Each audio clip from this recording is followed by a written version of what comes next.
je crois qu'en nutrition, je m'y connais pas assez. Faux! Ah, petite blague, vous arrêtez pas de me dire que je ressemble à Norman. C'est bon, un moment, il faut passer à l'action un petit peu. Ton problème alimentaire n'est probablement pas un manque de connaissances. Je te le dis tout de suite, c'est sûr et certain. Beaucoup de gens s'informent très longtemps sur quoi manger, mais en fait, ils n'arrivent pas à passer à l'action. D'accord? Ils n'arrivent pas à passer à l'action de manger réellement ce dont ils ont besoin. Et je vais t'expliquer un peu pourquoi dans cette vidéo. Déjà, je dois te faire un petit aparté.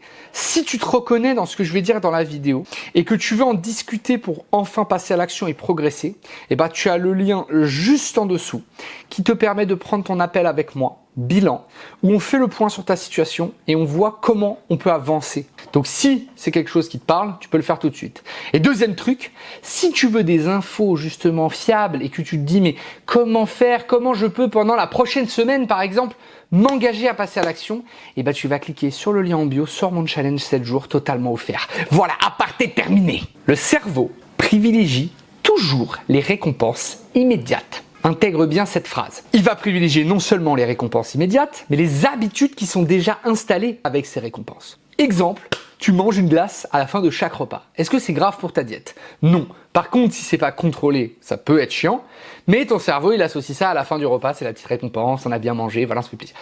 C'est un exemple débile, d'accord? Mais c'est un exemple quand même. En fait, les habitudes qui sont déjà installées chez toi, les plaisirs immédiats dans ta journée qui sont déjà en route, bah, tu vas les reproduire inlassablement. Et c'est ça qui va te perturber plus que tes connaissances globales. Si quand tu vas dans ton supermarché préféré, tu te dis « Ouais, c'est pas grave, je prends ça, mais ça, et t'achètes que des trucs ultra transformés. » Finalement, même si tu as les connaissances, bah, tu vas manger sur le coup de l'émotion. Et manger sous le coup de l'émotion, bah, souvent, c'est mal manger en fait. Tu vas compter uniquement sur ta motivation du moment pour suivre ta diète, et puis après tu vas dire « Ah mais je comprends pas parce qu'en fait ma diète elle est pas... » Oui, mais c'est normal, parce qu'en fait tu te fixes à un truc qui est complètement idyllique. Tu penses que ta motivation va te dire « Non, non, non, ne mange pas ce gâteau Gontran, c'est mauvais pour toi. » Tu vas le manger, tu vas le manger, oui tu vas le manger.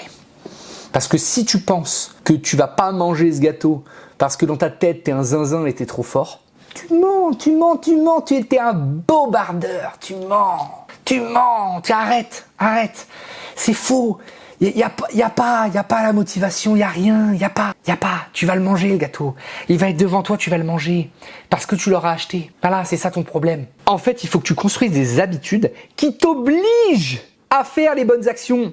D'accord? Tes bonnes habitudes que tu as, elles doivent t'obliger à prendre les bonnes décisions automatiquement en s'imbriquant, tu vois? T'as pas acheté de gâteau, t'as acheté que des fruits, t'as faim, tu vas manger quoi? Tu vas pas sortir pour l'acheter des gâteaux, sinon t'as un autre souci, je vais venir et je vais te mettre un haïti dans la tête, c'est pas possible. Mais si tu te dis, bah de toute façon j'ai acheté que des fruits, bah tu vas manger des fruits. Ah oui mais manger trop de fruits parce que le fructose...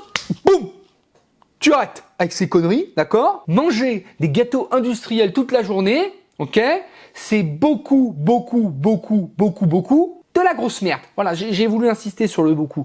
Mais ce que je veux dire par là, c'est que si tu as des fruits à disposition, bah, tu vas manger les fruits. Les fruits, c'est peu calorique, c'est quand même bon pour la santé. Alors ne mange pas 12 kilos par jour. Mais quand tu vois qu'il y a des fruits qui ont tous, en globalité, pour la plupart, des fruits, des baies, des trucs, moins de 100 calories au 100 grammes, il y a un moment, il n'y a pas de souci. Tu peux t'en enfiler un petit peu, hein. Et du coup, ça va faire ce sentiment de volume alimentaire, de satiété. Et donc, tu vas prendre les bonnes habitudes, tu vas les imbriquer et ça sera parfait. Pour moi, la meilleure chose à faire en alimentation, je vais te le dire tout de suite, je vais être cash parce que ça, tout le monde te dit oui, t'es pas obligé de faire ci, t'es pas obligé de faire ça. Il y a quelque chose que tu vas devoir faire. Tu vas devoir modifier ton environnement, prévoir tes repas à l'avance, savoir ce que tu manges matin, midi et soirée pour les collations, le préparer et tu vas devoir accepter cet inconfort temporaire pour enfin avoir des résultats sur le long terme. Parce qu'une fois que tu auras accepté cet inconfort et que tu auras créé ces nouvelles habitudes, il n'y aura plus de soucis. En fait, tu vas changer de paradigme, en fait se transformer. Quand on change, quand on se transforme physiquement, mentalement, c'est pas seulement un changement métaphysique, c'est pas une transformation genre j'ai changé physiquement parce que juste j'ai suivi des recommandations. Non, c'est ton toi qui doit changer. Tu dois changer ta mentalité, tu dois changer ton quotidien, tu dois changer tes habitudes. C'est presque un changement de personnalité. L'ancien toi qui avait 20 kilos à perdre par exemple, ne sera pas le nouveau toi avec ses 20 kilos perdus. Tu seras une nouvelle personne, donc comprends que l'inconfort est temporaire, mais le résultat et le confort de vie que tu vas avoir, eux, c'est pour toujours si tu arrives à tenir. Et quand je dis si tu arrives à tenir, c'est pas un sacrifice, attention, c'est si tu arrives à tenir cette nouvelle personnalité. Parce que comme l'a dit Oncle Benz, et je parle pas de l'Oncle Benz du riz, et oui je dis Oncle Benz si j'ai envie. Oncle Ben a dit, un grand pouvoir implique de grandes responsabilités. Et oui, avoir un physique top 1% à l'année, ça implique la responsabilité de se comporter comme quelqu'un du top 1% à l'année. Si tu ne veux pas ça, tu n'auras pas ton physique top 1%. Est-ce que c'est grave, est-ce que c'est pas grave? Je vais te dire un truc, moi j'en ai rien à carrer, je m'en carre le cul. Mais par contre, je veux pas t'entendre te plaindre. Sur ce, phrase finale, la transformation physique est avant tout un changement de comportement. Voilà. Donc change ton comportement, tu changeras ton physique, tu changeras ton mental et tu auras la vie de tes rêves. Fin ici. Prends ton appel. À la prochaine.